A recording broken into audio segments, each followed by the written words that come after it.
आज फिर से एक बार हमारा रायपुर में आने का प्रसंग बना है। 2 वर्ष पहले जब आए थे तब फादर सुधी टेरस की आराधना यहाँ पर करवाई थी और तब सोचा भी नहीं था कि इतनी जल्दी यहाँ पर आने का अवसर आ जाएगा। लेकिन चाशनी जोरदार हो तो चींटी आ ही जाती है और बछड़ा अगर बछड़े से प्रेम हो तो गाय भी चल करके आ ही जाती है। और इसीलिए आपका और हमारा मिलना जल्दी जल्दी हो गया। तीर्थंकर परमात्मा श्री महावीर प्रभु ने हमारे लिए 2 व्यवस्थाएं बड़ी गजब की दी है।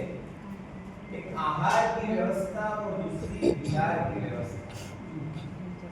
भगवान ने ये कहा कि गांव-गांव विहार करते हुए जाना है। हमारा चातुर्मास था मुंबई में, दीक्षा थी रामगंज मंडी में और मुंबई से रामगंज मंडी आते आते हमको 3.5 महीने का समय लग गया। और अगर अभी हम दूसरे धर्म के गुरु होते तो क्या करते? मान लो हम जैन धर्म में नहीं होते और कोई और धर्म में होते तो हमको मुंबई से रामगंज मंडी आने में कितना टाइम लगता? हाँ, रात को निकलो और सुबह आ जाओ, फ्लाइट पे बैठो और कहीं आसपास उतर जाओ और वहां से आ जाओ। लेकिन भगवान महावीर ने एक अद्भुत परंपरा दी कि गांव-गांव विचरण करते जाओ। गामानुगाम रियंतम अनगारम अकिंचनम। साधु हुए जो गांव-गांव जाते हैं ये उनकी विहार व्यवस्था है। और नंबर 2 पर आहार व्यवस्था मतलब घर-घर से गुजरी लाओ। ऐसा भी नहीं कि विमल भाई आपको कह दिया कि आज दिन की गुजरी आप ले आना, शनि शाम की गुजरी आप ले आना, कल की गुजरी आप ले आना, ऐसा नहीं है। अभी दोपहर में निकलेंगे गुरु भगवंत महाराज साहब तो घर घर गुजरी जाएंगे, 10 घर 15 घर जिस तरह से भी होगा। तो ऐसा नहीं कि एक को बोल दिया और काम हो गया, नहीं। हर जगह गांव-गांव से जुड़ना है और उन लोगों को भी लाभान्वित करना है और इधर विहार करना है। तो विहार के द्वारा गांव-गांव को लाभान्वित करना है और इसके द्वारा हमारा तो लाभ होता ही है, क्योंकि हम अगर एक ही जगह पर ज्यादा रहते हैं तो प्रदूषित हो जाते हैं। जैसे पानी एक जगह बंधा हुआ रहता है ना तो उसमें दुर्गंध आने लगती है। तो पानी भी बहता अच्छा और साधु भी बहते अच्छे। साधु भी एक गांव से दूसरे गांव चलते रहे वो अच्छा। एक जगह अगर हम रह जाए तो फिर हमें और मठाधीश में क्या अंतर, हम भी मठाधीश बन जाए। लेकिन हमको गांव-गांव जाने की आज्ञा भगवान ने दी है। ये प्रभु की बहुत बड़ी कृपा है और इस कृपा को आत्मसात करते हुए आज हमको भी रायपुर आने का मौका मिला। गुरु भगवंत क्या काम करते हैं? तो गुरु भगवंत का सबसे बड़ा काम ये होता है कि वो अपने को वार्निंग देते हैं। जैसे मौसम विभाग होता है ना, मौसम विभाग चेतावनी देता है।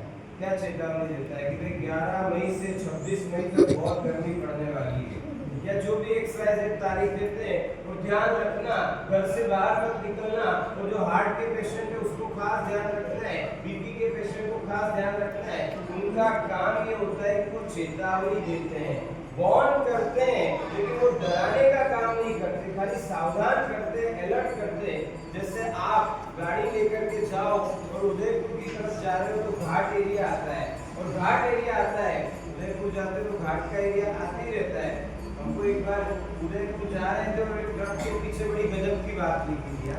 आप बुरा मत लगाना, ट्रक वाले ने लिखी तो मुझे याद है तो आपको बता दूं।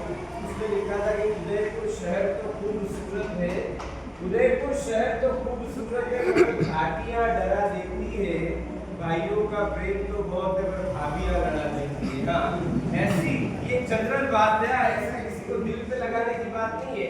पर एक बात ये है कि उदयपुर शहर अगर आप जा रहे हो और बीच में घाट एरिया आता है तो वहां पर एक चीज लिखी हुई होती है, प्रिकॉशन यानी कि सावधानी, कॉशन यानी कि वो सावधान करते हैं और वो ये कहते हैं कि देखो ये घाट का एरिया आ रहा है, अब गाड़ी जरा सही सलामत चलाना, सावधानी से चलाना, स्पीड कम रखना, बराबर चौकन्ने रहना। तो वो बोर्ड सावधान करने का काम करता है कि अलर्ट हो जाओ, सावधान हो जाओ, ये कहने का काम उसका होता है। अरे उसकी बात छोड़ो, आपने शादी तो की ना, कितने लोग हैं जिन्होंने शादी कर ली है? तेरा हाथ पे भी पर पता चलेगा।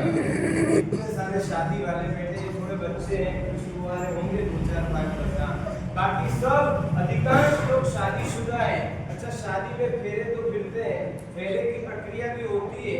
उस बीच में वो जो पंडित होता है, जिसको गुजरात में गौर महाराज कहा जाता है, वो पंडित कहते हैं। वो पंडित जो है बीच बीच में अलग अलग उच्चारण करते हैं, मंत्रोच्चार करते हैं, और साथ में वो जब फेरे का समय आता है तब वो क्या बोलते हैं पता है? पंडित जी क्या बोलते हैं? क्या बोलते हैं? अब ये तो आप बताओ, जिस मैच को हम खेले नहीं उसमें एम्पायर हमको क्यों बना रहे हो? हाँ, हम तो नहीं गए हैं वहां पर, लेकिन आपने शादियां की है और करवाई है, आपको इसमें इंटरेस्ट भी बहुत है।